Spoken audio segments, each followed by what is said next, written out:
The COVID-19 outbreak began in December of 2019 in Wuhan, China. It quickly spread throughout the world, disrupting the regular lives of people everywhere.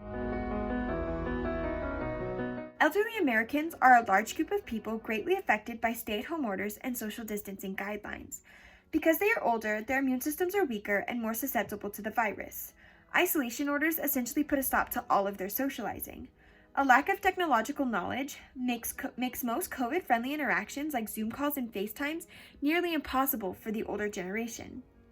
In the past year, studies have shown that the fear of contracting COVID-19 was much greater in older generations, and traumatic stress symptoms such as nightmares and intrusive thoughts were more common in people over the age of 60.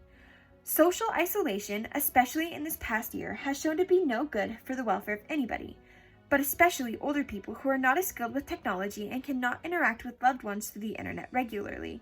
The various vulnerabilities that cause older generations to struggle in a normal lifestyle, such as living conditions and poor social habits, are amplified during a pandemic. The elderly who struggle to see people when life is normal find it even more difficult, and in some cases impossible, to see people when everyone's health is at risk. The COVID-19 pandemic has seen rises in depression, fear, and anxiety in the elderly.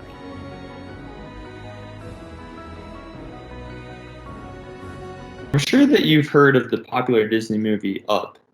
It features an elderly man who is profoundly lonely after his wife dies, and only finds healing upon meeting a gregarious young boy. Loneliness among the elderly is a significant issue, especially during and in the wake of the COVID pandemic. Loneliness not only affects the physical and mental health of people, but it even affects the very structure of the brain. I'm going to talk a little bit about how it particularly affects the brains of the elderly. A team of researchers in Berlin found that the gray matter volume of the amygdala, hippocampus, and cerebellum were smaller in elderly people who were generally lonely. These portions of the brain are especially important for cognitive processing and emotional regulation. And so because of this, the team of researchers found that the effects of loneliness, the negative effects, were increased compared to younger people. Since the elderly are particularly susceptible to loneliness, it's important that we connect with them to help them stay the effects of brain aging by maintaining neurological plasticity and preserving neurological health. Just think about it. Neurology aside, would you be more lonely after losing a spouse of 5 years or a spouse of 50 years? By circumstances, by psychology, by neurological perspectives, loneliness is more impactful for elderly people. And so, in order to stay this negative impact, we need to do what we can to help them and to help them be aware of what might happen as they age and face increasing challenges with regards to loneliness. My classmates will shed further light on this issue and on what we can do to help. In order to maintain overall health, different studies suggested the same treatments of coping with difficulties of the virus itself and the isolation, mental, and emotional effects of the virus. To cope with the isolation, it was suggested that the elderly maintained meaningful interactions through technology or within their household.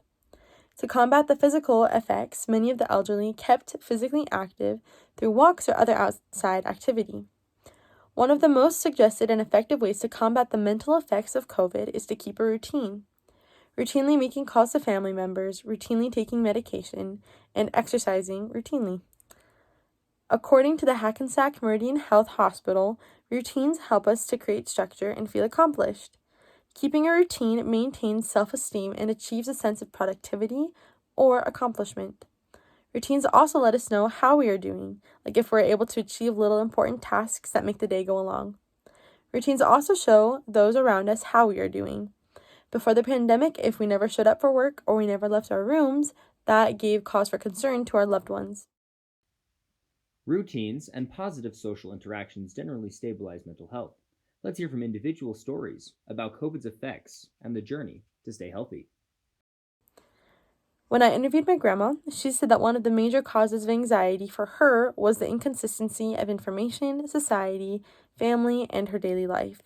So developing and maintaining her routine helped her to feel stabilized and grounded. Keeping her routine helped her confront the many different attacks on her mental, physical, and emotional health.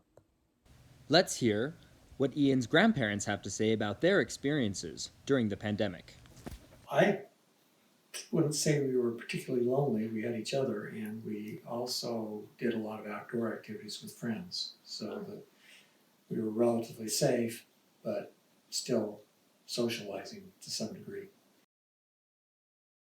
We do have good friends our age that are physically fit, and so we've been able to play pickleball together and go hiking together and go bird watching together once a week, and that's really helped too.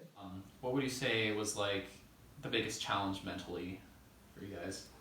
I hadn't realized how stressed out I had felt all year long by protecting my health. Like every time I had to go to the grocery store, even during the senior hours, I felt like I was risking my life. Every time I walked in there to buy a loaf of bread, or I'd go to the art store, dash in and buy a tube of paint and think, I could die because I'm buying a tube of paint, is it worth it?